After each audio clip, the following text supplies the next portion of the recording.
కొంచెం advanced concepts నేర్చుకోబోతున్నాము. Advanced spoken English అనేది ఈ క్లాస్ నుండి మనం కొంత స్టార్ట్ చేయబోతున్నాము. మనం తీసుకున్నటువంటి కాన్సెప్ట్స్ ఏంటి అంటే able to, willing to and going to. So మనకు ఆల్రెడీ తెలుసు టు తర్వాత మనం వర్బ్ని ఏ ఫామ్లో యూజ్ చేస్తున్నాము, మనం ఎప్పుడు కూడా ఫస్ట్ ఫామ్లో యూజ్ చేస్తున్నాము. అంటే వర్బ్ని ఫస్ట్ ఫామ్లో యూజ్ చేస్తున్నాం. Come, go, sleep, drink, drive, play, see, watch ఇలా ఫస్ట్ ఫామ్లో యూజ్ చేస్తున్నాం మనం టు తర్వాత.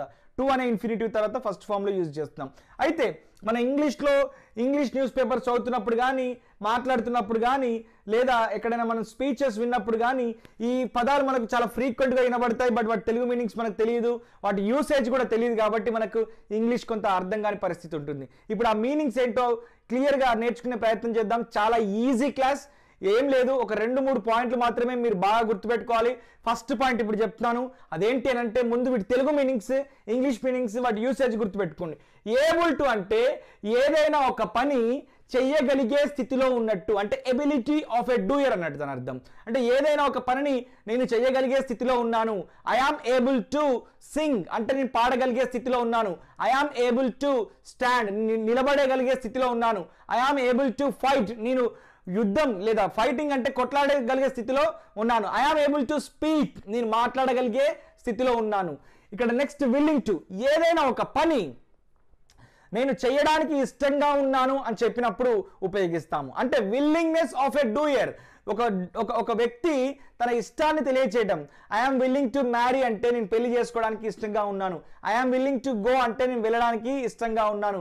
ఐఆమ్ విల్లింగ్ టు అటెండ్ అంటే నేను హాజరు అవ్వడానికి ఇష్టంగా ఉన్నాను. అదేవిధంగా గోయింగ్ టు అంటే ఏదైనా ఒక పని చేయడానికి సిద్ధంగా ఉన్నట్టు. I am going to start a new business అంటే, I'm going to start a new course అంటే, I'm going to release new book అంటే ఆ పని చేయడానికి సిద్ధంగా ఉన్నాను అని అర్థం. సో ఇక్కడ ఇంకొక విషయం, ప్లానింగ్ టు ఏదైనా ఒక పనిని ఒక ప్రణాళికతో, పక్కా ప్రణాళికతో చేయడానికి ఉన్నాను, చేయడానికి సిద్ధంగా ఉన్నాను లేదా చేయగలిగే స్థితిలో ఉన్నానని చెప్పడానికి ప్లానింగ్ టు అని ఉపయోగిస్తాం. అంటే ఒక ప్రణాళికతో చేయడానికి, ఒక పనిని చేయడానికి ప్రణాళికతో ఉన్నాను అని చెప్పినప్పుడు ఉపయోగిస్తాం. అంటే ప్లానింగ్ ఆఫ్ ఎ డూయర్ గురించి చెప్పినప్పుడు మనం ప్లానింగ్ టు అని చెప్తాం. ఈగర్ టు అంటే ఏదైనా ఒక పనిని ఎప్పుడెప్పుడా చేద్దాము, ఎప్పుడు చేద్దామని చెప్పి ఉత్సాహంతో, ఆతృతతో ఉంటాం కదా, అప్పుడు మనము ఈ ఈగర్ టుని ఉపయోగిస్తాము. అంటే ఒక ఏబుల్ టుని ఉపయోగించడం తెలిస్తే మనకు ఇక్కడ ఈగర్ టు వరకు తెలుస్తుంది. అండ్ ఇదే ఫ్యామిలీలో ఇంకొక వర్డ్ కూడా ఉంటుంది, అదేంటంటే అబౌట్ టుని మోస్ట్లీ పాస్ట్లో యూజ్ చేస్తారు. ఫర్ ఎగ్జాంపుల్, నేనే నీకు కాల్ చేద్దాం అనుకున్నాను, నువ్వే కాల్ చేసావు. కొంతమంది అంటారు నేనే నిన్ను కలుద్దాం అనుకున్నాను బట్ నువ్వే నన్ను కలిసావు అని చెప్పి. I was about to meet you, I was about to call you అని చెప్పి. సో దీన్ని కూడా సప్లిమెంటరీగా తర్వాత ఎక్స్ప్లెయిన్ చేస్తాను. బట్ ఇక్కడ వరకు అయితే మీకు బుక్లో ఉంది కాబట్టి ఇది చూసుకోండి ఒకసారి. 176 పేజీలో స్ట్రక్చర్ చూడండి.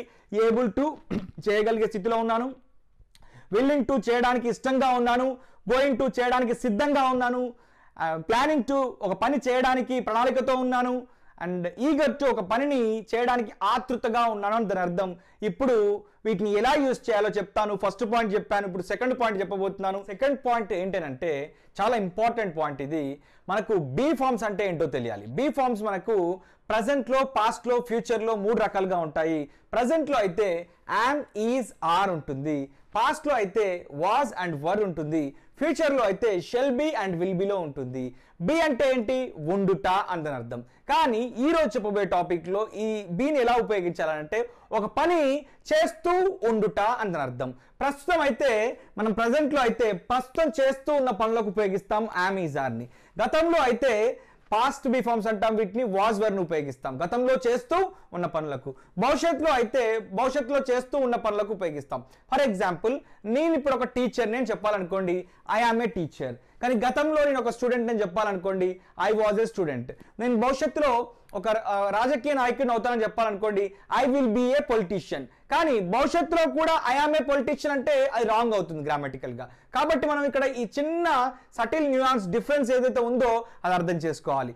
ప్రస్తుతం చేస్తున్న పనులకైతే యామ్, ఈజ్, ఆర్, గతంలో చేస్తున్న పనులకైతే వాజ్, వర్, భవిష్యత్తులో చేస్తున్న పనులకైతే షెల్ బి, విల్ బి. అంటే ప్రస్తుతం ఉండుట, ఈ స్థితిలో ఉండుట. ఐ ఆమ్ హియర్ అంటే నేను ఇక్కడ ఉన్నాను. I was in my village yesterday అంటే నేను మా విలేజ్ లో ఉన్నాను. Tomorrow I will be in Hyderabad అంటే రేపు నేను హైదరాబాద్ లో ఉంటాను. అంటే ఉండుట లేదా చేస్తూ ఉండుట అని చెప్పినప్పుడు మనం ప్రజెంట్ లో యామ్ ఈజ్ ఆర్, పాస్ట్ లో వాజ్ వర్, ఫ్యూచర్ లో షెల్ బి విల్ బి ఉపయోగిస్తాము. మీకు ఇంకా క్లారిటీ కోసం ఇక్కడ ఒక స్ట్రక్చర్ ఇచ్చాను చూడండి. ఐ అయితే యామ్ యూజ్ చేయాలి ప్రెసెంట్ లో. మనం ఈ సబ్జెక్ట్ ఐ ఉన్నప్పుడు పాస్ట్ లో వాజ్ యూజ్ చేయాలి. Subject pronoun shell be will be use చేసుకోవచ్చు. షెల్ బి విల్ బి మనం ఎప్పుడు కూడా ఆల్టర్నేట్ గా యూజ్ చేసుకుంటాము. ఇది ఒకటి బాగా గుర్తుపెట్టుకోండి. And we use they subject pronouns ఉన్నప్పుడు ఆర్ ప్రజెంట్ లో ఉపయోగించాలి. మనం ఆర్ ప్రజెంట్ లో ఉపయోగిస్తాం. వర్ని పాస్ట్ లో ఉపయోగిస్తాం. షెల్ బి విల్ బిని ఫ్యూచర్ లో ఉపయోగిస్తాం. అండ్ అదేవిధంగా హీ షీ ఇట్ ఉన్నప్పుడు ఆ ఈజ్ అనేది ప్రజెంట్ లో ఉపయోగించాలి. వాజ్ అనేది పాస్ట్ లో ఉపయోగించాలి. And shall be will B అనేది ఫ్యూచర్ లో ఉపయోగించాలి. అంటే సింపుల్ గా ఫ్యూచర్ లో మనము షెల్ బి విల్ బి బదులు మనం సింపుల్ గా అర్థం చేసుకోవాల్సిన విషయం ఏంటి అంటే ఈ విల్ బిని యూజ్ చేస్తే సరిపోతుంది. ఈ ఫ్యూచర్ లో ఒక్కటే విల్ బి యూజ్ చేస్తే సరిపోతుంది. కానీ ప్రజెంట్ లో అయితే ఐ ఉన్నప్పుడు యామ్, వి యూ దే ఉన్నప్పుడు are, and he she it ఉన్నప్పుడు ఈజ్. పాస్ట్ లో అయితే ఐ ఉన్నప్పుడు వాజ్, హీ షీ ఇట్ ఉన్నప్పుడు was, and we you they ఉన్నప్పుడు వర్. ఈ ఒక్క విషయాన్ని బాగా గుర్తుపెట్టుకోండి. ఇప్పుడు కొన్ని ఎగ్జాంపుల్స్ ఇస్తాను, మీరే ఈజీగా అర్థం చేసుకోగలుగుతారు. ఇక్కడ కొన్ని ఎగ్జాంపుల్స్ ఇచ్చాను. ఈ ఎగ్జాంపుల్స్ కనుక మీకు అర్థం అవ్వాలి అంటే పైన ఇచ్చినటువంటి స్ట్రక్చర్ అర్థం అవ్వాలి మీకు ముందు. సో ముందు ఈ ఎగ్జాంపుల్స్ని చెప్పే ప్రయత్నం చేస్తాను. చూడండి, ఒక ఐని తీసుకున్నాను. ఐ అంటే యామ్ మనం ప్రజెంట్లో అయితే యామ్ యూజ్ చేస్తాము, పాస్ట్లో అయితే వాజ్ యూజ్ చేస్తాము, ఫ్యూచర్లో అయితే shall be will be use చేస్తాము. నేను ప్రస్తుతము ప్రజెంట్లో తీసుకున్నాను, దీన్ని ఐని తీసుకొని యామ్ తీసుకున్నాను. సో మనకు కంప్లీట్గా 5 రకాలుగా మనం తీసుకున్నాం కదా. Able to, willing to, going to, planning to and eager to అని తీసుకున్నాం మనము. సో ఈ 2 తర్వాత మనం వర్బ్ని చూడండి ఇక్కడ ఫస్ట్ ఫామ్లో యూజ్ చేసుకుంటూ వస్తున్నాం. ఇక్కడ చూడండి, ఇక్కడ ఫస్ట్ ఫామ్లో యూజ్ చేసుకుంటూ వస్తున్నాము. I am able to play అంటే ఇప్పుడు ఐ అంటే యామ్ అంటే ఏంటి ప్రస్తుతం కాబట్టి నవ్ అనో లేకపోతే ఎట్ ప్రజెంట్ అనో లేకపోతే ఎట్ ద మూమెంట్ అనో చెప్పొచ్చు అన్నట్టు. Now I am able to play అంటే నేను ఆడగలిగే స్థితిలో ఉన్నాను అని అర్థం అన్నట్టు. I am willing to learn అంటే నేను ఇప్పుడు నేర్చుకోవడానికి ఇష్టంగా ఉన్నాను అని అర్థం అన్నట్టు. I am going to start అంటే నేను ఏదైనా ఒకటి ప్రారంభించబోతున్నాను, స్టార్ట్ చేయడానికి సిద్ధంగా ఉన్నాను అని అర్థం అన్నట్టు. I am planning to create a WhatsApp group, I am planning to create a Telegram group అని అంటే నేను ఒక టెలిగ్రామ్ గ్రూప్ క్రియేట్ చేయడానికి ప్రణాళికతో ఉన్నానని అర్థం. I am eager to eat chicken biryani అంటే నేను చికెన్ బిర్యానీ తినడానికి ఆతృతగా ఉన్నాను.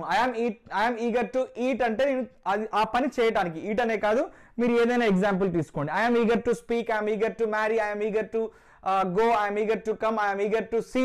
ఏదైనా నేను సినిమా చూడడానికి, పవన్ కళ్యాణ్ సినిమా చూడడానికి ఆతృతగా ఉన్నానంటే ఐఎమ్ ఈగర్ టు వాచ్. మిమ్మల్ని నేను మీట్ అవ్వడానికి ఆతృతగా ఉన్నాను, ఉత్సాహంగా ఉన్నానని చెప్పడానికి I'm eager to meet you. So ఈ రకంగా మనం ప్రస్తుతం అయితే యామ్ తీసుకున్నాం కదా, గతంలో అయితే వాజ్ తీసుకొని చెప్పొచ్చు అన్నట్టు.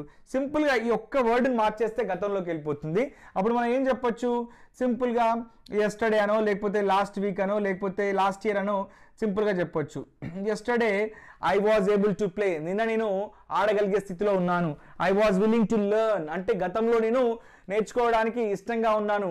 I was going to start, నేను స్టార్ట్ చేయడానికి సిద్ధంగా ఉన్నాను. I was planning to create, నేను ఒకటి క్రియేట్ చేయడానికి ప్రణాళికతో ఉన్నాను.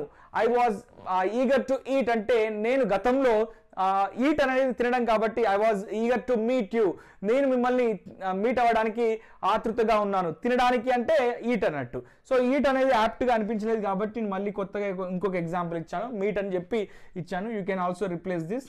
So I'm eager to meet you అని చెప్పి కూడా చెప్పొచ్చు అన్నట్టు. అండ్ ఇక్కడ చూడండి, ఇప్పుడు మీకు ఎగ్జాంపుల్స్ అర్థమైనాయి కదా. ఇంకా క్లియర్గా చెప్పడానికి మళ్ళీ చెప్తున్నాను, ఆల్రెడీ ఇంతకుముందు చెప్పాను.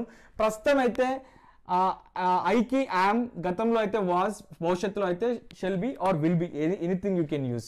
అండ్ వి యూ దే ఉన్నప్పుడు ప్రస్తుతం ఆర్, గతంలో అయితే వర్, భవిష్యత్తులో అయితే shall be will be, anything you can use. And he she it అయితే ప్రస్తుతం ఈజ్, గతంలో అయితే వాజ్, భవిష్యత్తులో అయితే షెల్ బి అండ్ విల్ బిని యూస్ చేయాలి. నేను ఒక ఐని తీసుకొని యామ్తో ఒకసారి చెప్పాను, వాజ్తో ఒకసారి చెప్పాను. మీరేం చేస్తారు అని అంటే అక్కడ కింద 176 పేజీలో మళ్ళీ చెప్తాను. 176 పేజీలో ఒకసారి చూడండి, స్ట్రక్చర్ చూసి కింద for detailed explanation watch Vashishta 360 YouTube channel ఉంది కదా, అక్కడ చూడండి ఒకసారి 167 పేజీలో నేను యామ్తో వాచ్తో చెప్పాను కాబట్టి మీరు షెల్ బి విల్ బితో ఈ ఎగ్జాంపుల్స్ని రాసుకోండి.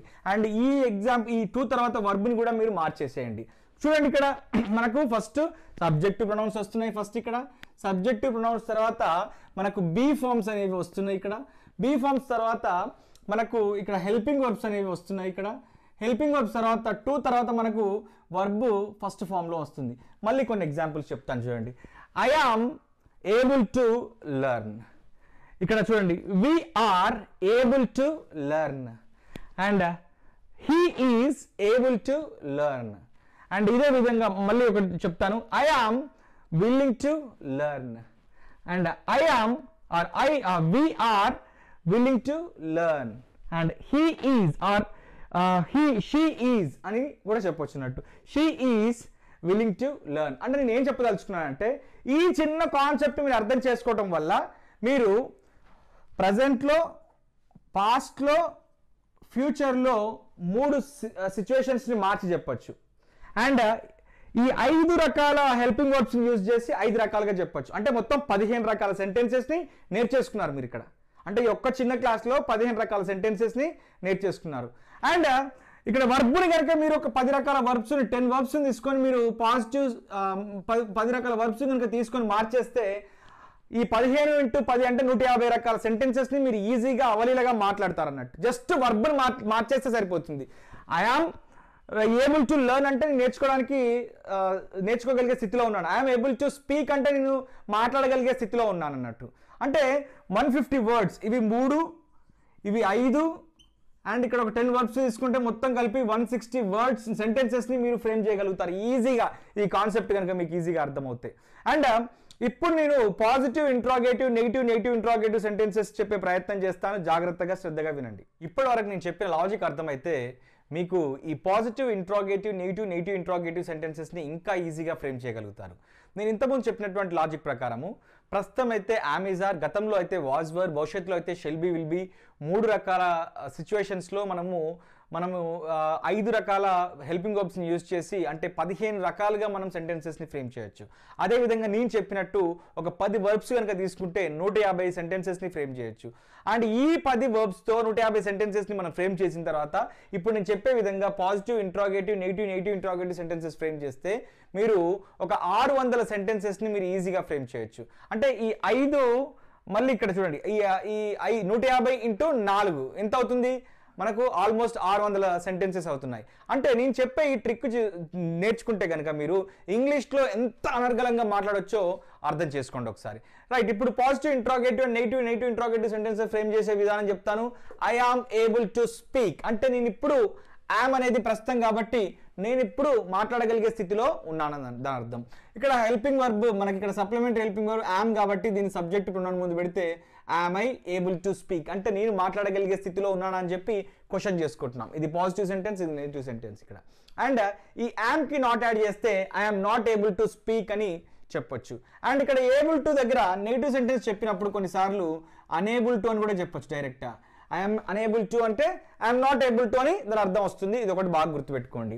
అండ్ దీన్ని మళ్ళీ ఇంట్రాగేటివ్ సెంటెన్స్ నెగిటివ్ని మళ్ళీ నెగిటివ్ ఇంట్రాగేటివ్ సెంటెన్స్ చెప్పాలన్నప్పుడు I'm I not able to speak. ఇది మీకు బాగా అర్థం కావాలి అని అంటే మన 38 క్లాసెస్ని రెగ్యులర్గా మీరు ఫాలో అయితే ఇది ఈజీగా అర్థమవుతుంది. అండ్ అదేవిధంగా ఇక్కడ చూడండి, we are willing to join in politics. పాలిటిక్స్లో జాయిన్ అవ్వడానికి మేము ఇష్టంగా ఉన్నాము. యూత్ అంతా కూడా పాలిటిక్స్లో జాయిన్ అవ్వడానికి ఇష్టత చూపిస్తున్నారు ఇప్పుడు అని చెప్పాలనుకోండి. నవేడేస్, దీస్ డేస్ లేకపోతే these days youth are showing are willing to join interest in politics. They are willing to join in politics. Youth are willing to join in politics అంటే యూత్ రాజకీయాల్లో చేరడానికి లేదా రాజకీయాల పట్ల ఆసక్తి చూపిస్తున్నారు అని చెప్పడానికి, ఇష్టత చూపిస్తున్నారు అని చెప్పడానికి మనం ఇలా చెప్తుంటాం అన్నట్టు. We are willing to join in politics అంటే మేము పాలిటిక్స్లో చేరడానికి ఇష్టంగా ఉన్నాము. దీన్ని ఇప్పుడు ఇంట్రాగేటివ్ సెంటెన్స్ చేయాలంటే ఈ ఆర్ని తీసుకొచ్చి సబ్జెక్ట్ ప్రొనౌన్ ముందు పెడితే సరిపోతుంది. రెగ్యులర్గా మనం ఫాలో అయ్యే పద్ధతి ఇది, standard operating procedure. Are we willing to join అంటే మేము జాయిన్ అవ్వడానికి ఇష్టంగా ఉన్నామా అని దాని అర్థం. లేదు ఇష్టంగా లేవని చెప్పాలనుకోండి వి ఆంట్ అని చెప్పచ్చు, లేదా మనము దీన్ని we are not willing to అని కూడా చెప్పచ్చు. We are not willing to అని చెప్పచ్చు. సో దీన్ని నెగిటివ్ సెంటెన్స్ ఇక్కడ చెప్పినప్పుడు అన్విల్లింగ్ టు అని కూడా చెప్పొచ్చు. ఇది ఒకటి గుర్తుపెట్టుకోండి, వీఆర్ అన్విల్లింగ్ టు. ఈ నాట్ యూజ్ చేయకుండా అన్యూజ్ చేస్తే సరిపోతుంది. ఇక్కడ నాట్ యూజ్ చేయకుండా మనము అన్యూజ్ చేసాం కదా, అలా ఇక్కడ కూడా అన్యూజ్ చేస్తే సరిపోతుంది. We are unwilling to join are we are not willing to join అని కూడా చెప్పొచ్చు. అండ్ దీన్ని మళ్ళీ నెగిటివ్ ఇంట్రాగేటివ్ చేసినప్పుడు aren't we willing to join అని చెప్పొచ్చు, లేదా are we not willing to join అని కూడా చెప్పొచ్చు. ఈ కాన్సెప్ట్ అర్థం కావాలంటే 38 days క్లాస్ని మీరు రెగ్యులర్గా ఫాలో అయితే ఈజీగా అర్థమవుతుంది. And he is going to act. For example Prabhas ఉన్నాడు, సాలార్స్ అనే సినిమాలో యాక్ట్ చేయబోతున్నాడు. కన్నడ అండ్ పాన్ ఇండియా సినిమా, అది హాలీవుడ్ సినిమాలో కూడా నటించబోతున్నాడు అని చెప్పాలనుకోండి. Prabhas is going to act in Hollywood movies. అంటే అతను హాలీవుడ్ సినిమాల్లో కూడా నటించబోతున్నాడు, అంటే ఆ పని చేయడానికి సిద్ధంగా ఉన్నాడు అని దాని అర్థం. ఇప్పుడు దీన్ని క్వశ్చన్ చేయాలంటే సబ్జెక్ట్ ముందు ఈజ్ని పెడితే సరిపోతుంది. Is he going to act, అతను నటించబోతున్నాడా అని క్వశ్చన్. లేదు అతను నటించబోవట్లేదని చెప్పాలనుకోండి he is not going to act. మళ్ళీ దీన్ని ఇంట్రాగేటివ్ చేయాలనుకోండి, నెగిటివ్ని మళ్ళీ ఇంట్రాగేటివ్ చేయాలనుకోండి, నెగిటివ్ ఇంట్రాగేటివ్ సెంటెన్స్ ఇజంట్ని తీసుకొచ్చి ముందు పెడితే isn't he going to act. అదేవిధంగా they were planning to start a business, వారు ఒక బిజినెస్ స్టార్ట్ చేయడానికి ప్రణాళికతో ఉన్నారని చెప్పాలనుకోండి. ఇది పాస్ట్లో చెప్తున్నాము, ఇదంతా కూడా ప్రజెంట్లో చెప్పాను, ఇది ఒకటి పాస్ట్లో చెప్పాను నేను. రైట్, ఇప్పుడు ఈ వర్ని తీసుకొచ్చి దేకి ముందు పెట్టాలనుకోండి, were they planning to start. ఇది క్వశ్చన్ అవుతుంది అన్నట్టు. అంటే వారు ఆ బిజినెస్ స్టార్ట్ చేయడానికి ప్రణాళికతో ఉన్నారా అని క్వశ్చన్ అన్నట్టు. లేరు అని చెప్పాలనుకోండి వర్కి నాట్ యాడ్ చేస్తే సరిపోతుంది. సింపుల్గా ఏమవుతుంది, they were not planning to start. ఇక్కడ నెగిటివ్ సెంటెన్స్ చెప్పడానికి యామ్కి నాట్ యాడ్ చేసాము, ఇక్కడేమో ఆర్కి నాట్ యాడ్ చేసాము, ఇక్కడేమో ఈజ్కి నాట్ యాడ్ చేసాము, అండ్ ఇక్కడ వర్కి నాట్ యాడ్ చేస్తున్నాము, ఇక్కడ వర్కి నాట్ యాడ్ చేస్తున్నాము. They were not planning to start a business, అంటే వాళ్ళు బిజినెస్ స్టార్ట్ చేయడానికి ప్రణాళికతో లేరు అని దాని అర్థం. అండ్ దాన్నే వరంట్ దే అని చెప్పొచ్చు, లేదా వర్ దే నాట్ అని కూడా చెప్పొచ్చు. Were they not planning to అని కూడా చెప్పొచ్చు. Were they not planning to start. ఇక్కడ వర్బ్ని మీరు ఎన్ని రకాలుగా మార్చుకుంటే అన్ని రకాల సెంటెన్సెస్ని ఫ్రేమ్ చేసుకోవచ్చు. She is eager to watch a movie. ఒక సినిమా రిలీజ్ అయింది, పవన్ కళ్యాణ్ సినిమా. ఆమె మీ గర్ల్ ఫ్రెండ్ ఉన్నారు, లేదా మీ సిస్టర్ ఉన్నారు, లేదా ఎవరో ఒకరు ఉన్నారు, వాళ్ళు ఆ పవన్ కళ్యాణ్ సినిమాని చూడడానికి ఉత్సాహంగా ఆతృతగా ఉన్నారని చెప్పాలనుకోండి. She is eager to watch a movie. And దీన్ని క్వశ్చన్ చేయాలనుకున్నప్పుడు ఈజ్ని తీసుకొచ్చి సబ్జెక్టివ్ ప్రొనౌన్ ముందు పెడితే is she eager to watch a movie. లేదు ఆమె ఆతృతగా లేదని చెప్పడానికి షీ ఈజ్ నాట్ అని చెప్పొచ్చు, షీ ఈజ్ ఇజంట్ అని చెప్పొచ్చు, షీ ఇజంట్ అని కూడా చెప్పొచ్చు. అండ్ ఈ she is isn't eager to watch A movie అంటే అంత ఆతృతగా లేదు ఆమె చూడడానికి అని దాని అర్థం. ఇజంట్ని తీసుకొచ్చి సబ్జెక్ట్ ప్రొనౌన్ ముందు పెడితే isn't she eager to watch A movie అని చెప్పొచ్చు, లేదా ఈ రకంగా కూడా చెప్పొచ్చు, is she not eager to watch A movie అని కూడా చెప్పొచ్చు. Is she not eager to watch A movie అని ఈ రకంగా చెప్పొచ్చు. Hope you understand well. All the best.